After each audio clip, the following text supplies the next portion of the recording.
Baluarte de la Verdad. Un ministerio sin ánimo de lucro para difundir la sana doctrina, según nos ha llegado por la revelación de Dios, que nos fue dada a través de los santos profetas y apóstoles del Señor Jesucristo, contenida en los 66 libros de la Biblia que conforman las Santas Escrituras, las cuales son la única, toda suficiente, segura e infalible regla del conocimiento, fe y obediencia salvadoras. Buenas a todos, Dios les bendiga. Estamos en este cuarto podcast. Hoy es domingo y vamos a compartir con ustedes una nueva enseñanza, en este caso sobre el adventismo del séptimo día. Ya estuvimos viendo en nuestro primer podcast el conflicto árabe-israelí. En el segundo estuvimos abordando el tema de los judaizantes. En el tercero estuvimos hablando sobre el día de reposo, el Shabbat, y el día de la comunión cristiana, el domingo, como día de celebración de la resurrección de Cristo. Y como es lógico, y ya habrán intuido, los temas que estamos abordando van desde el judaísmo, que fue el movimiento que originó el cristianismo, hacia las realidades más profundas del cristianismo en particular, pero siguiendo una línea temática. De hecho, pudiéramos considerar el podcast de hoy una continuación del anterior, dado que vamos a seguir hablando de la secta que ha hecho del día de reposo, del Shabbat, del sábado, su estandarte y su bandera. Estamos hablando de la secta de los adventistas del séptimo día. ¿Y por qué llamamos secta? Bueno, es bueno enfatizar esto, dado que muchos cristianos hoy en día hablan del adventismo como si fueran hermanos. Y sí, tenemos muy claro que los testigos de Jehová son herejes, son enemigos de la fe, son personas que profesan un arrianismo en su versión moderna. Sin embargo, a la hora de hablar del adventismo, la iglesia suele ser más tolerante. Por eso tuvimos a bien traer este tema a nuestro podcast para traer claridad y recordar a la iglesia los errores catastróficos del adventismo y cómo han blasfemado en contra de la iglesia universal, llamando que todo aquel que guarde el domingo en vez del Shabbat tiene sobre sí la marca de la bestia. También está el asunto de que son aniquilacionistas y otra gran cadena de herejías basados en los escritos de una señora conocida como Ellen G. White. Y para entrar ya en el tema, quisiera darle la bienvenida a mi hermano Raúl Díaz, el cual siempre nos ha acompañado en todos estos podcasts. Bienvenido, mi hermano. Sí, hermano, como siempre es una bendición estar aquí y compartir con todos ustedes acerca de este tema. Bueno, abordemos ya el desarrollo del mismo. Perfecto, hermano, entonces comienza presentando tú el tema. Por lo general, cuando hablamos de los adventistas del séptimo día, nos viene a la mente personas vegetarianas que se reúnen en un templo los sábados para adorar a Dios por la Biblia, pero esta sería una descripción sumamente superficial. Y estos dos detalles no son los que hacen de ellos una secta. Ambas prácticas pueden ser toleradas y quienes solo toman esto del adventismo y desechan lo otro pueden ser llamados hermanos sin lugar a dudas. Lo que sería objeto de debate es su permanencia en la institución sectaria. Aclaro, no generalizo a todas las personas que pertenecen a la secta adventista o asisten a sus servicios como no creyentes, pues creo que existe la muy remota posibilidad de que alguien dentro de la institución que no comparta las doctrinas heréticas que caracterizan el adventismo y tengan solamente su fe en Cristo y como único basamento autoritario la Biblia. Tal persona puede ser un genuino cristiano, confundido por la obra diabólica de esta manipuladora organización. Sí, lo que se plantea es que dentro del adventismo, aunque pueden haber personas que sean genuinos creyentes, que sean salvos por cuanto no han bebido lo suficiente veneno de esta secta, por lo general casi todos los que están dentro sí son practicantes confesos de la doctrina herética de Ellen G. White. El adventismo del séptimo día es una secta del cristianismo que considera, entre otras cosas, que los servicios de adoración se deben llevar a cabo el séptimo día, el sábado y no el domingo. Parece que hay diferentes grados del adventismo del séptimo día. Algunos adventistas del séptimo día creen de forma casi idéntica al cristianismo histórico, salvo por la celebración del sábado y la vida vegana. Otra mayoría adventista va más allá en su descarriada doctrina. Pero antes de entrar en materia, hagamos un poco de historia. Este movimiento tiene sus raíces en el adventismo, un movimiento del siglo XIX que anticipó la inminente aparición o el advenimiento de Jesucristo. Los adventistas también se les llama milleristas porque su grupo fue fundado por William Miller, un falso profeta salido de la iglesia bautista que predijo que Cristo retornaría en 1843 o 1844. Cuando la predicación de Miller respecto a la segunda venida de Cristo no sucedió, Los milleristas se dividieron completamente consternados. Este evento es conocido como la Gran Decepción o Gran Chasco. Incluso Miller se retractó de lo que decía, pero luego un par de seguidores de Miller afirmaron tener visiones para explicar el error en la profecía. En lugar de venir a la tierra, Jesús había entrado en el templo celestial. Ellos dijeron que Miller estaba en lo cierto después de todo, excepto que su profecía había tenido un cumplimiento espiritual en lugar de uno físico. Uno de los videntes que cubrió a Miller fue Helen G. Harmon, de 17 años de edad, que tuvo su primera de 2000 supuestas visiones en una reunión de oración poco después de la vergüenza de Miller. Con su visión, Helen pronto se convirtió en un faro de esperanza de los desencantados milleristas. Ella unió a la facción adventista y se convirtió en la guía espiritual de un nuevo grupo religioso, el cual acusó a la iglesia ortodoxa.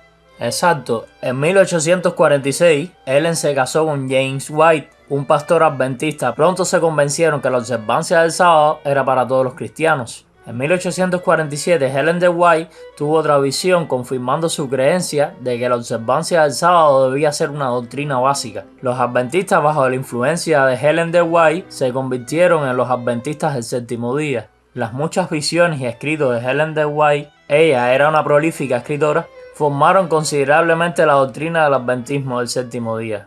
Hoy en día, la mayoría de los adventistas todavía consideran que Helen de White era una profetisa de Dios, aunque muchas de sus profecías no se hicieron realidad. De hecho, los adventistas del séptimo día consideran que Apocalipsis 19:10, el testimonio de Jesús, es el espíritu de la profecía. Es una referencia a los escritos de Helen de White. Wow, tremendo, eso está muy fuerte. Que ellos consideren que Juan estaba profetizando de esta muchacha. Así es, tremendo. Está fuerte. En 1855 los adventistas se asentaron en Battle Creek, Michigan, en los Estados Unidos, y en mayo de 1863 la Conferencia General de los Adventistas del Séptimo Día se incorporó oficialmente. En las siguientes 5 décadas, Helen de White escribió casi 10.000 páginas de material profético. Dentro de las visiones estaba la doctrina de la gran controversia, una guerra cósmica llevada a cabo entre Jesús y su ejército angelical contra Satanás y los suyos. Otras visiones que tuvo esta señora tratan con los hábitos alimenticios saludables que la señora White llamó el Evangelio de la Salud. Y cito Testimonio de la Iglesia, tomo 6, página 327. El adventismo del séptimo día impone restricciones sobre el consumo de carne o alimento de carne, como lo llaman los adventistas.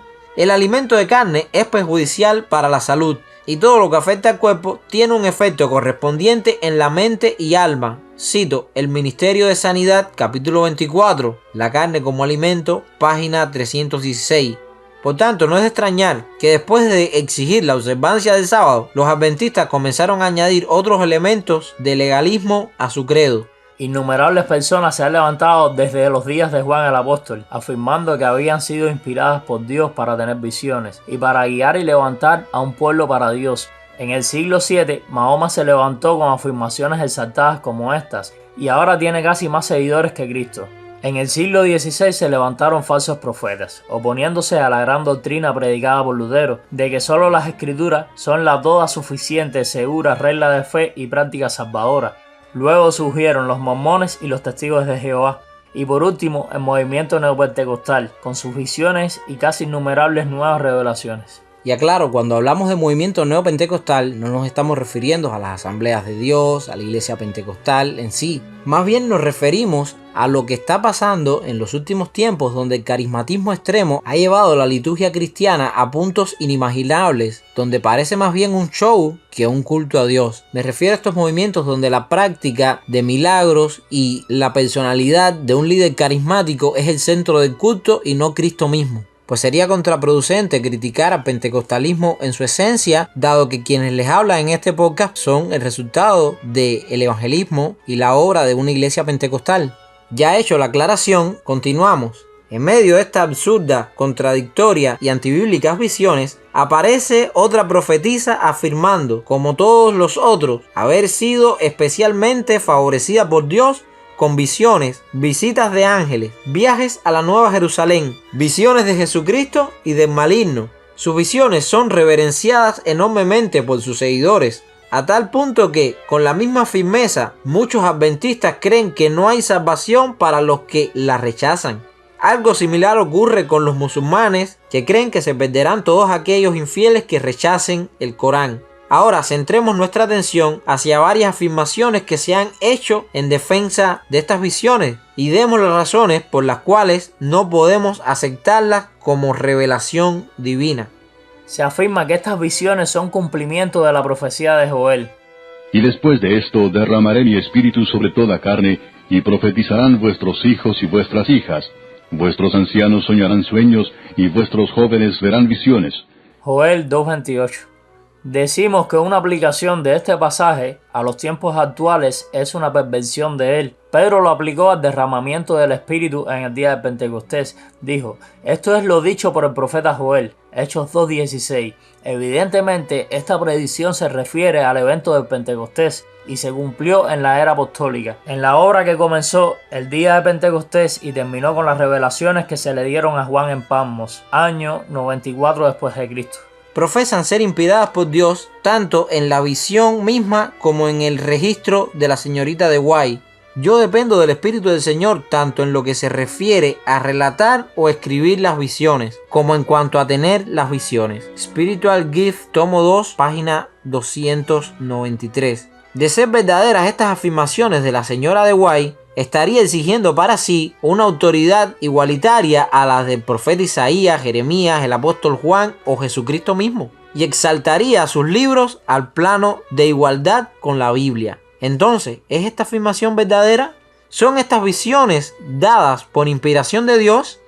Esta es una cuestión muy importante y merece una investigación seria y honesta. Que dichas profecías sean asumidas y creídas por muchos seguidores de la señora de White no prueban en lo absoluto que sean de origen divino. El mormonismo y el islamismo también tienen muchos creyentes sinceros. El hecho de que hayan cosas buenas en ellos no es prueba de que provengan de Dios. Además, todo lo bueno que haya en cualquiera de las revelaciones que anteceden, en todo caso sería la bondad inherente a la Biblia, pues muchas de las supuestas profecías son plagios de la misma revelación bíblica, la cual es el gran fundamento de todo lo bueno. Ahora trataremos de poner a prueba la cuestión con la siguiente pregunta. ¿Son estas visiones de Dios? Pero, ¿cómo haremos esto? Dios no nos ha dejado en la oscuridad sobre una cuestión de tanta importancia como esta.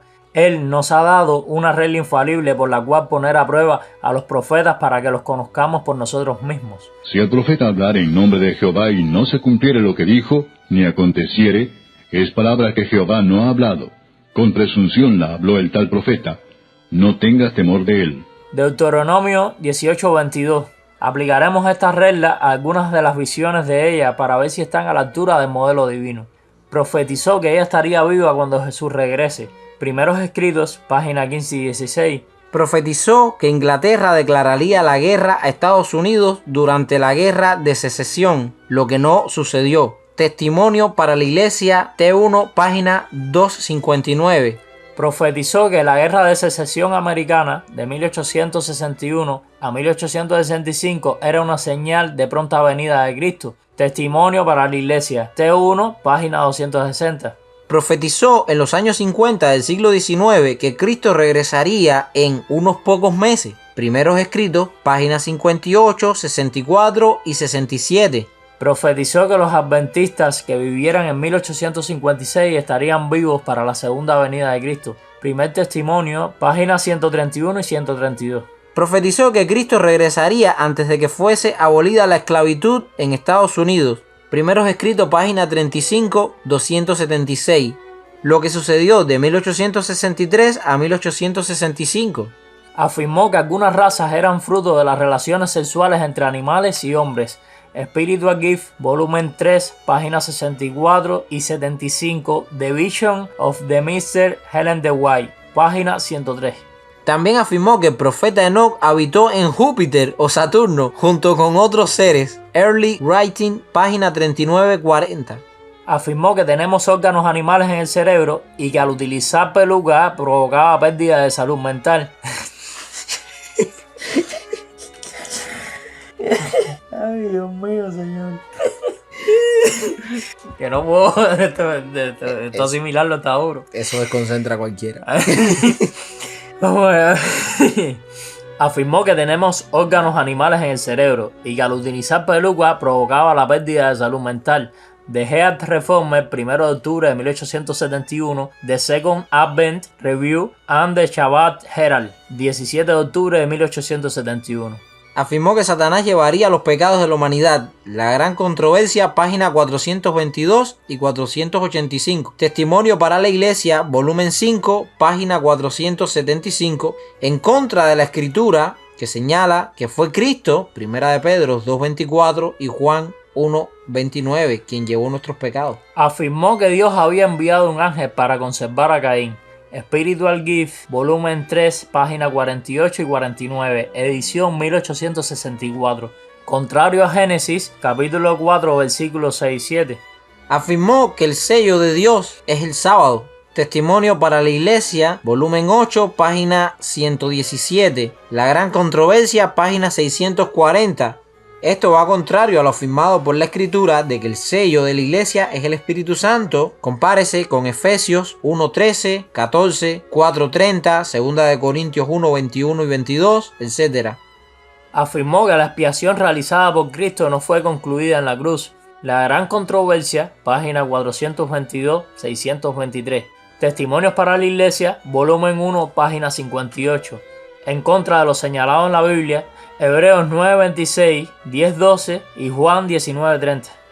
Afirmó que podemos lograr mediante nuestros esfuerzos la impecabilidad absoluta. Comentario bíblico del Adventismo del Séptimo Día, volumen 6, página 1118. En contra de lo establecido en la Escritura en 1 de Juan 1, del 8 al 10. Afirmó que Cristo solo intercede ante Dios por los que son adventistas. Early Writings, página 261. En contra de lo establecido en las Escrituras. Juan 17:20, 1 de Juan 4:7, 5:1, etc. Afirmó que en los últimos días la gente debe abandonar las iglesias y unirse al adventismo para ser salva. Early Writing, página 261. Afirmó que la salvación derivaba de las buenas obras y no de la gracia de Dios. De la Gran Controversia, página 480 a la 482. Mensajes selectos, volumen 1, página 337. Igual, volumen 3, página 147. En contra de lo que enseñan las Escrituras. Romanos 3:24-28. Efesios 2:8 y 9. Tito 3:5 y 7.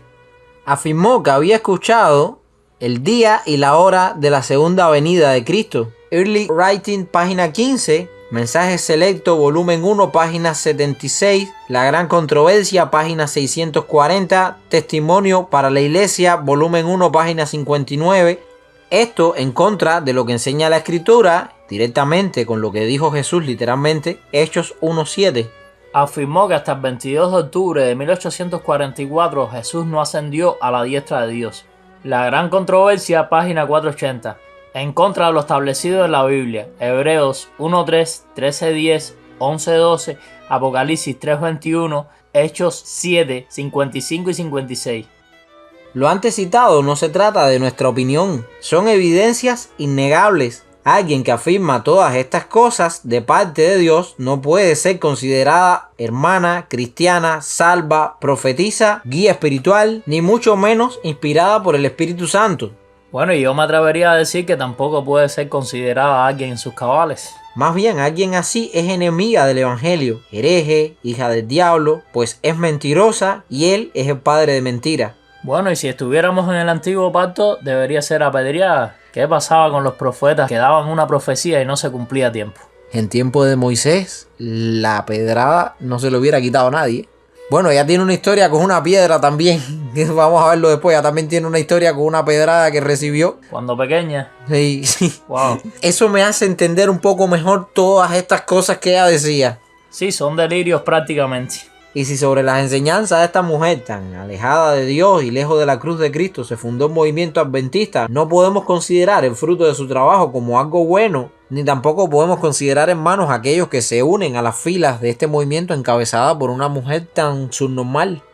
Mano, ¿sabes lo que creo con respecto a este tema? Creo realmente que muchos de los que lo siguen no conocen todos estos datos ni todos estos planteamientos que ella ha hecho. No han estudiado realmente su doctrina a profundidad y por ende no han visto la falta de lógica que hay en cada una de ellas. Por lo general, mi contacto apologético con adventistas es muy similar al contacto con testigos de Jehová, en cuanto a que se limitan, los que son más intelectuales, lo que se limitan es a negar que ellos sean el fruto de estas personas. Ellos dicen que Charles Taze Russell o Ellen G. White fueron motores que, a pesar de sus imperfecciones, Dios usó para crear el movimiento. Pero que lo importante es el movimiento, no quién lo generó. Claro, tú usas ese argumento cuando sabes que quien fundó tu movimiento es una persona que no hacía más que disparatar y no tienes otra forma de negar y seguir siendo una persona lógica para negar estos argumentos. Eso es similar a que yo diga que lo importante es la iglesia y no Cristo. Otra cosa que una vez me llamó la atención fue cuando una hermana me comentó que había ido a una actividad en una congregación adventista y sirvieron en el plato una especie de albóndiga vegana. Testifica esta hermana que cuando lo vio pensó que era carne y cuando lo comió pensó que era carne. Y quien estaba sentado al lado de ella, que la había invitado a esta reunión de los adventistas, le dijo: ¿viste cómo se parece a la carne? Y bueno, yo digo, ¿qué sentido tiene si tú aborreces a la carne que crees algo para dar la apariencia pero que no sea? ¿No será eso deseo frustrado? Exactamente. Al final ellos se están engañando. Porque digamos que tengan esos deseos reprimidos. ¿Qué nos diría esto? Nos diría que simplemente comen carne en su casa. Muy buena observación, mi hermano. Si aún en público son capaces de asimilar que transgreden la misma ley que han aceptado defender, no es descabellado esperar que en privado sí transgredan verdaderamente el mandamiento y coman carne si quieren. Curiosamente, Corn Flakes de Kellogg's fue una creación adventista. John Harvey Kellogg fue un médico adventista en Battle Creek que quiso fabricar una alternativa vegetariana saludable para desayunos no saludables, que contenían carne. Mientras tanto, la señora White siguió teniendo visiones y comenzó a enseñar las doctrinas poco ortodoxas del sueño del alma y el aniquilacionismo, lo cual contradice Mateo 25:46. Y esta es una de las doctrinas más diabólicas que tiene esta mujer: la negación del infierno y del castigo, el sueño del alma y el aniquilacionismo. Dicho sea de paso, Charles Taze Russell se copió mucho de Ellen G. White en su doctrina. Así es, por eso tanta similitud entre estas dos sectas. Yo diría que los adventistas y los testigos de Jehová vendrían siendo una especie de primo hermano. Otra doctrina problemática en el adventismo incluye la enseñanza de que Satanás es el chivo expiatorio y cargará con los pecados de los creyentes. La gran controversia, página 422 y 485. Esto es completamente opuesto a lo que la Biblia dice acerca de quién llevó nuestros pecados en 1 de Pedro 2:24. El adventismo del séptimo día también identifica a Jesús como el arcángel Miguel. ¿Dónde habré escuchado yo eso antes? Bueno, este dato lo podemos ver en el comentario a Judas 1:9, la Biblia de la Palabra Clara, publicada por la editorial Review y Herald Publisher Association en 1994. Una doctrina que niega la verdadera naturaleza de Cristo y enseña que Jesús entró en una segunda fase de su obra redentora el 22 de octubre de 1844, como fue profetizado por Iran Edson. Y por supuesto, la promoción adventista de la observancia del sábado como una doctrina básica va en contra de la enseñanza de la Escritura en ese aspecto. Podemos ver Romanos 14:5. Bueno, seguramente notarán mucha similitud entre las doctrinas del adventismo del séptimo día y las enseñanzas de los autonombrados testigos de Jehová. Sin embargo, me resulta curioso ver cómo se suele mostrar mayor tolerancia al adventismo, pero estudiando un poco, tal pareciera que Charles Taze Russell y Ellen G. White tenían muchos puntos en común. Es que los dos son engañadores, que procuran guiar por el camino de la perdición a las almas errantes, que como ellos no siguen la voz de la verdad. Por eso coinciden estos dos herejes en sus pasos. El adventismo del séptimo día es un movimiento diverso y no todos los grupos adventistas del séptimo día mantienen todas las doctrinas mencionadas anteriormente. Hay cosas que son demasiado absurdas como para que... Exacto, imagínate eso de la peluca. O que la señora sabía la fecha y la hora de que Cristo vendría. Dios mío. Pero ahora exhorto a todo aquel que pertenece a la iglesia adventista y pueda estar escuchando este podcast que consideren estos dos factores. Primero, que la profetisa más preeminente de su iglesia y la maestra de casi toda la doctrina fundacional del adventismo fue esta señora llena de prejuicios, de falsas profecías y de doctrinas aberrantes. Y en segundo lugar, que el movimiento al que pertenecen, el adventismo del séptimo día, reposa sus raíces sobre las enseñanzas erradas de William Miller, alguien que incluso se retractó posteriormente de estas herejías.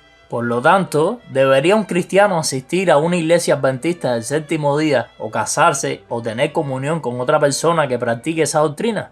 Debido a la propensión de los adventistas para aceptar revelación extrabíblica y los temas doctrinales, en muchísimos casos negar la Trinidad, la existencia del infierno, la eternidad del alma, algunos identifican a Cristo como el arcángel Miguel, son aniquilacionistas y además cometen errores graves mencionados anteriormente.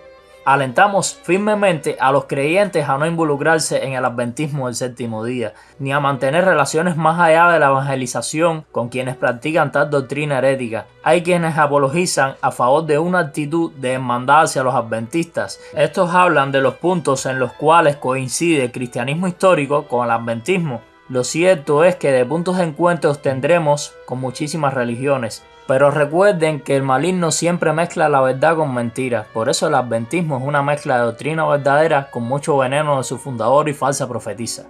¿Qué pasa si tenemos un familiar con el cual tenemos que convivir y este es adventista?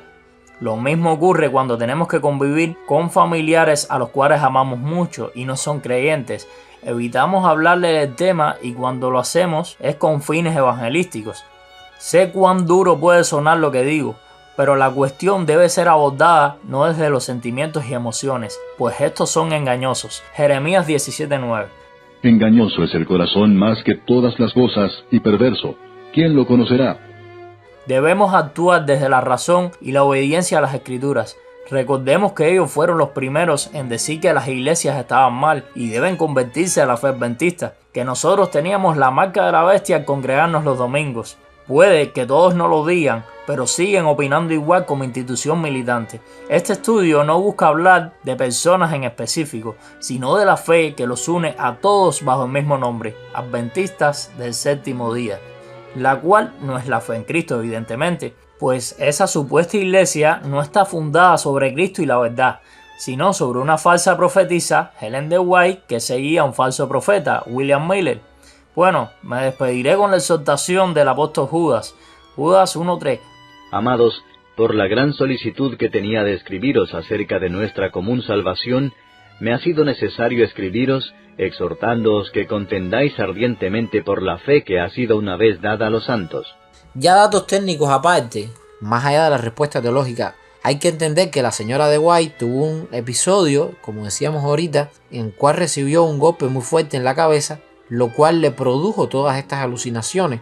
Estamos hablando de una muchacha que lógicamente se crió con un problema, un desbalance en su cerebro, que es la razón verdadera detrás de todas estas fantasías que ella daba por real y que imponía bajo el nombre de profetisa. Recordemos que estamos hablando del siglo XIX, donde cada quien se levantaba con una supuesta profecía de parte de Dios y mágicamente se le sumaban miles de personas siguiendo esta supuesta doctrina. Tal es el caso de los testigos de Jehová, tal es el caso de los mormones y del adventismo. Son tres movimientos que surgieron prácticamente simultáneos, que se parecen muchísimo y que nos dejan claro el momento histórico en el cual se encontraba empantanado la iglesia del siglo XIX. Bueno, lamentablemente en el siglo XX la cosa no mejoró, pero en el siglo XXI actualmente ha empeorado.